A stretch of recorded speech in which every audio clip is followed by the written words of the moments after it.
Hello friends, എല്ലാവർക്കും Sumi's tasty കിച്ചൻ്റെ ഒരു പുതുപുത്തൻ എപ്പിസോഡിലേക്ക് സ്വാഗതം. ഇന്ന് നമ്മൾ ചെയ്യുന്നത് ഒരു ഡിഫറെൻ്റ് ആയിട്ടുള്ളൊരു കേക്ക് റെസിപ്പി തന്നെയാണ്. നല്ല പഞ്ഞിക്കെട്ട് പോലുള്ള ഒരു കേക്കാണ് നമ്മളിന്ന് ചെയ്യുന്നത്. കോട്ടൺ സ്പോഞ്ച് കേക്ക് എന്നാണ് പറയുന്നത്. അപ്പോൾ ഈ ഒരു കേക്ക് എങ്ങനെ ചെയ്യുന്നതെന്ന് നോക്കാം. കുറച്ച് കാര്യങ്ങളൊക്കെ ശ്രദ്ധിച്ചില്ലെങ്കിൽ ഇത് നന്നായിട്ട് വരത്തില്ല. പിന്നെ ഈ ഒരു കേക്കിൽ നമ്മൾ പ്രത്യേകിച്ച് ബേക്കിംഗ് പൗഡർ, ബേക്കിംഗ് സോഡ ഒന്നും തന്നെ ചേർക്കുന്നില്ല. വളരെ കുറച്ച് ഇൻഗ്രീഡിയൻസ് വെച്ച് സിമ്പിളായിട്ട് ഉണ്ടാക്കുന്ന ഒരു കേക്കാണ്. ആവിയിൽ വെച്ചിട്ടാണ് നമ്മളിത് ബേക്ക് ചെയ്ത് എടുക്കുന്നത്. അപ്പോൾ ഈ ഒരു റെസിപ്പി എങ്ങനെയാണ് ചെയ്യുന്നത് എന്ന് നോക്കാം. അതിനു മുമ്പായി ഈ ചാനൽ ഇതുവരെയും സബ്സ്ക്രൈബ് ചെയ്യാത്ത ഏതെങ്കിലും കൂട്ടുകാരുണ്ടെങ്കിൽ ഒന്ന് വേഗം തന്നെ സബ്സ്ക്രൈബ് ചെയ്ത് ബെൽ ഐക്കൺ കൂടി ഒന്ന് ക്ലിക്ക് ചെയ്ത് വെക്കുക. എന്തായാലും നമുക്ക് നേരെ വീഡിയോയിലോട്ട് പോവാം. ഫസ്റ്റ് ഞാനൊരു ക്ലീൻ ആയിട്ടുള്ള ബൗൾ എടുത്തിട്ടുണ്ട്. എടുക്കുന്ന ബൗളൊക്കെ നിങ്ങൾ നല്ലപോലെ ഒന്ന് തുടച്ചിട്ടെടുക്കണം. വെള്ളമൊന്നും പാടില്ല. ഇതിലേക്ക് ഞാനൊരു 1/4 കപ്പ് അളവിൽ പാലാണ് ചേർക്കുന്നത്. പാല് 4 ടേബിൾ സ്പൂൺ കേട്ടോ. 1/4 കപ്പ് എന്ന് പറയുന്നത് 4 ടേബിൾ സ്പൂൺ ആണ്. ഇതിലേക്ക് ഞാനൊരു 2 ടേബിൾ സ്പൂൺ അളവിൽ ബട്ടർ എടുത്ത് വെച്ചിട്ടുണ്ടായിരുന്നു. അതുകൂടി ഇതിലേക്ക് ഇട്ട് കൊടുക്കാം. ഇനി ഇത് നമുക്ക് നേരെ അടുപ്പിൽ വെച്ചിട്ട് ഒന്ന് മെൽറ്റ് ചെയ്തെടുക്കണം. അപ്പോൾ ഡബിൾ ബോയിൽ ചെയ്താണ് ഞാനിപ്പോൾ മെൽറ്റ് ചെയ്യുന്നത്. അപ്പോൾ നിങ്ങൾക്ക് വേണമെങ്കിൽ സെപ്പറേറ്റ് വേറെ പാത്രത്തിൽ ഒഴിച്ചിട്ട് ഒന്ന് മെൽറ്റ് ചെയ്തെടുക്കാം കേട്ടോ. അപ്പോൾ ഞാനിപ്പോൾ ഈ ബൗളിലെല്ലാം കൂടെ ചെയ്യുന്നതുകൊണ്ട് ഞാൻ ഇങ്ങനെ ചെയ്യുന്നേ ഉള്ളൂ. അപ്പോൾ ഇതേ ബട്ടർ ഒന്ന് മെൽറ്റായി വന്നാൽ മാത്രം മതി. ഒരുപാടിട്ട് തിളപ്പിക്കേണ്ട ആവശ്യമൊന്നും ഇല്ല. അപ്പോൾ ബട്ടർ ഒന്ന് മെൽറ്റായി വരുന്നവരെ നമുക്കിതൊന്ന് മിക്സ് ചെയ്ത് കൊടുക്കാം. അപ്പോൾ ഞാൻ ഇത് ഇറക്കിയിട്ടുണ്ട്. 1 മിനിറ്റ് ഒന്ന് വെയിറ്റ് ചെയ്യുക. കുറച്ചൊന്ന് ചൂടാറട്ടെ. ഒരുപാടങ്ങ് ചൂടാറാൻ വേണ്ടിയിട്ട് നിൽക്കേണ്ട. ഒരു ഇച്ചിരി നേരം ഒന്ന് വെയിറ്റ് ചെയ്യുക. 1 മിനിറ്റ് ഒന്ന് വെയിറ്റ് ചെയ്യുക. 1 മിനിറ്റ് വെയിറ്റ് ചെയ്തതിന് ശേഷം ഞാൻ ഇതിലേക്ക് 3 മുട്ടയുടെ മഞ്ഞയാണ് ഒഴിച്ചു കൊടുക്കുന്നത്. കാരണം ഒരുപാട് ചൂടായി പോയാലും മുട്ട അങ്ങ് വെന്ത് പോവും. അങ്ങനെ ആവാൻ പാടില്ല. മുട്ട ചേർത്ത ശേഷം നന്നായിട്ട് പെട്ടെന്ന് തന്നെ നല്ലപോലെ അങ്ങ് മിക്സ് ചെയ്തുകൊണ്ടേ ഇരിക്കുക. അല്ലെങ്കിൽ ചിലപ്പം എല്ലാം കൂടെ വെന്ത് പോകാനുള്ള ചാൻസ് ഉണ്ട്. അതുകൊണ്ടാണ്. അപ്പോൾ ഞാൻ ഇത് മിക്സ് ചെയ്ത് വെച്ചതിന് ശേഷം ഞാൻ ഇതിലേക്ക് വാനില എസൻസ് ആണ് ചേർക്കുന്നത്. ഞാൻ 1/2 ടീസ്പൂൺ അളവിലേ ചേർക്കുന്നുള്ളൂ. അപ്പോൾ വാനില എസൻസ് കൂടി ഒഴിച്ചിട്ട് ഒന്നുകൂടി ഒന്ന് നന്നായിട്ടൊന്ന് മിക്സ് ചെയ്തിട്ട് എടുക്കാം. ഇനി ഇതിലേക്ക് ഞാൻ മൈദയാണ് ചേർക്കുന്നത്. ഞാനൊരു 1/4 കപ്പ് അളവിൽ ഫസ്റ്റിൽ ചേർത്തിട്ടുണ്ട്. ഇനി ഇതിലേക്ക് 1/4 കപ്പ് അളവ് തന്നെ കോൺഫ്ലോർ കൂടി ചേർത്ത് കൊടുക്കണം. ഞാൻ ഈ ഒരു കേക്ക് കോൺഫ്ലോർ ഇല്ലാതെ ചെയ്ത് നോക്കി, അത്ര നന്നായിട്ട് വന്നില്ല. അപ്പോൾ കോൺഫ്ലോർ കൂടി ചേർത്താൽ നല്ല പെർഫെക്റ്റ് ആയിട്ട് ഇത് കിട്ടത്തുള്ളൂ. ഇതിലേക്ക് ഞാനൊരു 2 ടേബിൾ സ്പൂൺ കൂടി മൈദ ചേർക്കാൻ പോവുകയാണ്. അപ്പോൾ മൊത്തത്തിൽ നമ്മൾ ഇതിൽ ചേർക്കുന്നത് 6 ടേബിൾ സ്പൂൺ മൈദ. അതായത് 1/4 കപ്പ് എന്ന് പറയുന്നത് 4 ടേബിൾ സ്പൂൺ ആണ്. അപ്പോൾ നമ്മൾ മൊത്തത്തിൽ ചേർത്തത് 6 ടേബിൾ സ്പൂൺ മൈദയും 1/4 കപ്പ് കോൺഫ്ലോറും ആണ് നമ്മൾ ഇതിൽ ചേർത്ത് മിക്സ് ചെയ്ത് എടുത്തിട്ടുള്ളത്. അതൊരു സൈഡിലേക്ക് നമുക്ക് മാറ്റി വയ്ക്കാം. അടുത്തത് മുട്ടയുടെ വെള്ള എടുക്കാം. നമ്മൾ മുട്ട സെപ്പറേറ്റ് ചെയ്യുന്ന സമയത്ത് മുട്ടയുടെ മഞ്ഞ ഈ വെള്ളയിൽ വീഴാണ്ടിരിക്കുക. അല്ലെങ്കിൽ നമ്മൾ വിചാരിക്കുന്ന പോലെ മുട്ടയുടെ വെള്ള നല്ല സ്റ്റിഫായിട്ട് കിട്ടത്തില്ല. പിന്നെ എടുക്കുന്ന ബൗള് നല്ല ക്ലീൻ ആയിരിക്കണം. അപ്പം ഞാൻ ഇതിലേക്ക് ഒരു നുള്ള് ഉപ്പ് ചേർത്തിട്ടുണ്ട്.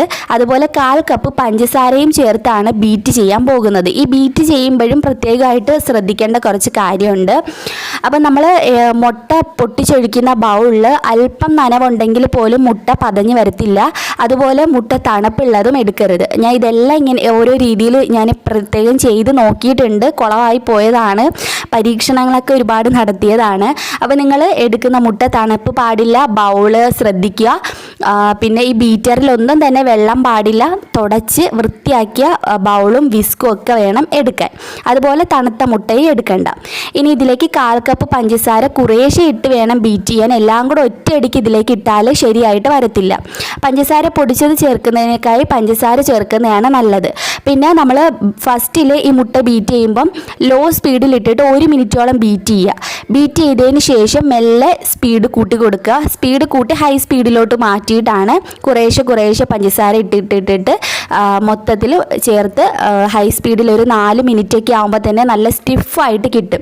നമ്മളിതിലേക്ക് പ്രത്യേകിച്ച് എന്താ പറയുക, ബേക്കിംഗ് പൗഡർ, ബേക്കിംഗ് സോഡ ഒന്നും ചേർക്കുന്നില്ല. അതുകൊണ്ട് തന്നെ മുട്ട നന്നായിട്ട് വന്നാൽ മാത്രമേ നമ്മുടെ കേക്ക് നന്നായിട്ട് വരത്തുള്ളൂ. അത് നിങ്ങൾ മസ്റ്റായിട്ട് നന്നായിട്ട് തന്നെ ചെയ്യുക. അപ്പോൾ അതേ നമുക്ക് തന്നെ അറിയാൻ പറ്റും നല്ല സ്റ്റിഫായിട്ട് വന്നിട്ടുണ്ട്. അപ്പോൾ ഇത് നന്നായിട്ട് വന്നിട്ടുണ്ട് എന്നതിനർത്ഥം നമ്മൾ ഈ മുട്ട പതപ്പിച്ചതിന് ശേഷം ഈ ബൗൾ ഒന്ന് കമത്തി വെച്ചാലുണ്ടല്ലോ, ഈ മുട്ട ഇതിൽ നിന്നും വീണ് പോകത്തില്ല. അതാണ് ഇതിൻ്റെ കറക്റ്റ് ആയിട്ടുള്ള കൺസിസ്റ്റൻസി. ഇതേ ഞാൻ കാണിച്ചു തരാം. കണ്ടോ, ഇതുപോലെ കമത്തി വെച്ചാൽ പോലും മുട്ട വീഴില്ല. ഈ ഒരു പരുവത്തിൽ വരെ ബീറ്റ് ചെയ്യണം. എന്നാൽ മാത്രമേ നമ്മൾ ഉദ്ദേശിക്കുന്ന പോലെ ബേക്കിംഗ് പൗഡറും ബേക്കിംഗ് സോഡയും ഇല്ലാതെ പെർഫെക്റ്റ് ആയിട്ടുള്ള കേക്ക് കിട്ടുള്ളൂ. അപ്പോൾ അത് ഈ ഒരു മിക്സ് ഞാൻ എടുത്തിട്ടുണ്ട്. ഇനി ചെയ്യേണ്ടത് എന്താണെന്ന് വെച്ചാൽ നമുക്കൊരു 3 പ്രാവശ്യമായിട്ട് വേണം മുട്ടയുടെ വെള്ളം ഇതിൽ ചേർത്ത് മിക്സ് ചെയ്യാൻ.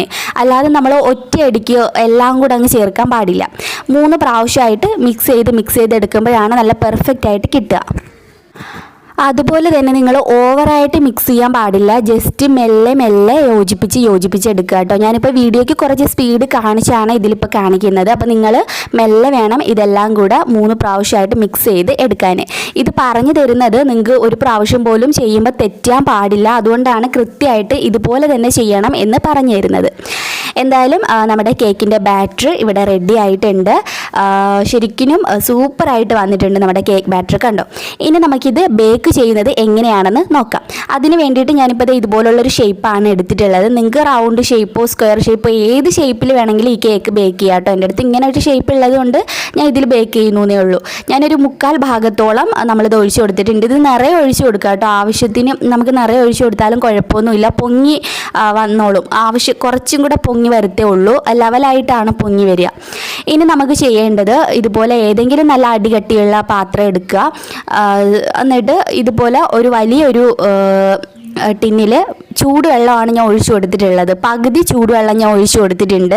ഒരുപാടങ്ങ് ചൂടാക്കണ്ട കേട്ടോ, കുറച്ച് ചൂടായ വെള്ളം ഒഴിച്ചു കൊടുത്താൽ മതി. ഇനി ഇതിൻ്റെ മുകളിലേക്ക് നമുക്ക് നമ്മുടെ കേക്കിൻ്റെ ടിൻ ഇറക്കി വെക്കണം. അപ്പം ഞാൻ ഈ ഒരു പാൻ ചൂടാക്കി ഇട്ടിരിക്കുകയാണ്, അത് പ്രത്യേകം നോട്ട് ചെയ്യുക. ഫസ്റ്റിൽ ഇത് ചൂടാക്കി ഇടുക, എന്നിട്ട് നമുക്കിതുപോലെ ചൂടുവെള്ളം ഒഴിച്ച ടിന്ന് ഇതിൻ്റെ ഉള്ളിലേക്ക് ഇറക്കി വെക്കുക. എന്നിട്ട് ഇതിൻ്റെ മുകളിൽ നമുക്ക് കേക്കിൻ്റെ ബാറ്റർ ഇറക്കി വെക്കാം.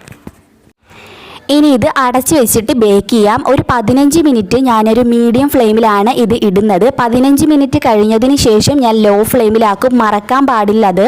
അപ്പോൾ ലോ ഫ്ലെയിമിലാക്കിയിട്ട് ഏകദേശം ഒരു 50 മിനിറ്റ് സമയം എടുത്തു. ഇപ്പോൾ കറക്റ്റ് 50 മിനിറ്റ് ആയപ്പോൾ തന്നെ ബേക്കായി വന്നിട്ടുണ്ട്. ഒരു 50-55 മിനിറ്റ് വരെ ഇരിക്കട്ടെ കേട്ടോ. 55 മിനിറ്റ് ആയാലും കുഴപ്പമില്ല, നിങ്ങളൊരു 55 മിനിറ്റ് നോക്കിക്കോളൂ. എന്നിട്ട് ഇത് തുറന്ന് നോക്കിയാൽ മതി, അതിന് മുമ്പായിട്ട് തുറന്ന് നോക്കണ്ട. അപ്പോൾ ഇത് നന്നായിട്ട് വെന്തിട്ടുണ്ട് കണ്ടോ, നന്നായിട്ട് വന്നിട്ടുണ്ട്. ആ ചൂടോടുകൂടി തന്നെ ഇരിക്കുകയാണ്. ഈ ടിന്നിൽ നിന്നും കേക്ക് വിട്ട് ഇരിക്കുകയാണ് കേട്ടോ, കാണുമ്പോൾ തന്നെ മനസ്സിലാവും. അപ്പോൾ ഞാനിതൊരു പ്ലേറ്റിലോട്ട് മാറ്റാൻ പോവുകയാണ്. നല്ല ചൂടായിട്ടിരിക്കുകയാണ്. നിങ്ങൾ ചൂടാറിയിട്ട് എടുത്താലും മതിയാവും. നല്ല സോഫ്റ്റ് ആയിട്ടിരിക്കുകയാണ് കേക്ക്. ഒട്ടും തന്നെ കേക്ക് ടിന്നിൽ ഒട്ടി പിടിച്ചിട്ട് പോലും ഇല്ല. അത്ര സോഫ്റ്റ് ആയിട്ടുള്ള ഒരു കേക്കാണ്. ശരിക്കും ഒരു പഞ്ഞിക്കെട്ട് പോലെ ഇരിക്കുകയാണ് ഈ ഒരു കേക്ക്. അപ്പോൾ നിങ്ങൾക്ക് ഈ വീഡിയോ ഇഷ്ടമായിട്ടുണ്ടെങ്കിൽ ലൈക്ക് ചെയ്യാൻ വേണ്ടിയിട്ട് മറക്കരുത്. താഴെ ഒരു ലൈക്ക് ബട്ടൺ ഉണ്ട്, അവിടെ ഒന്ന് പ്രസ് ചെയ്തിട്ട് ലൈക്ക് ചെയ്യുക. അതുപോലെ തന്നെ നിങ്ങളുടെ ഫ്രണ്ട്സ് ആൻഡ് ഫാമിലിക്കൊക്കെ പറ്റുന്നവർ ഈ വീഡിയോ ഷെയർ ചെയ്ത് കൊടുക്കുക. പിന്നെ ഇതുവരെയും സബ്സ്ക്രൈബ് ചെയ്യാത്തവർ ഒന്ന് വേഗം തന്നെ സബ്സ്ക്രൈബ് ചെയ്ത് ബെൽ ഐക്കൺ മറക്കാതെ ക്ലിക്ക് ചെയ്ത് വെക്കുക. പിന്നെ നോട്ടിഫിക്കേഷൻ പ്രോബ്ലം ഉണ്ടെങ്കിൽ ഇപ്പോൾ തന്നെ സുമീസ് എന്ന് സെർച്ച് ചെയ്ത് ഈ ചാനലിൽ ഒരു 1-2 വീഡിയോസ് 1 മിനിറ്റോളം കണ്ടാലും മതി, 1-2 മിനിറ്റ് ഒന്ന് കാണുക. അങ്ങനെയാണെങ്കിൽ തുടർന്നുള്ള ദിവസങ്ങളിൽ നിങ്ങൾക്ക് കറക്റ്റ് ആയിട്ട് നോട്ടിഫിക്കേഷൻ കിട്ടുന്നതായിരിക്കും. എന്തായാലും നമുക്ക് ഈ കേക്ക് കട്ട് ചെയ്തുള്ള ആ ഒരു വ്യൂ കൂടി ഒന്ന് നോക്കാം. ശരിക്കും ഈ കേക്കിൻ്റെ ഉള്ളൊക്കെ കണ്ടോ, നല്ല എയർ ബബിൾസ് ഒന്നും വരാതെ നല്ല പെർഫെക്റ്റ് ആയിട്ട് വന്നിട്ടുണ്ട്. എന്തായാലും നിങ്ങൾക്ക് ഈ ഒരു വീഡിയോ ഇഷ്ടമായെന്ന് കരുതുന്നു. ഇഷ്ടമായെങ്കിൽ ലൈക്ക് ചെയ്യാൻ വേണ്ടിയിട്ട് മറക്കണ്ട. എന്തായാലും നമുക്ക് പുതിയൊരു റെസിപ്പി വീഡിയോയുമായിട്ട് വീണ്ടും കണ്ടുമുട്ടാം. അതുവരേക്കും ബൈ, ടേക്ക് കെയർ.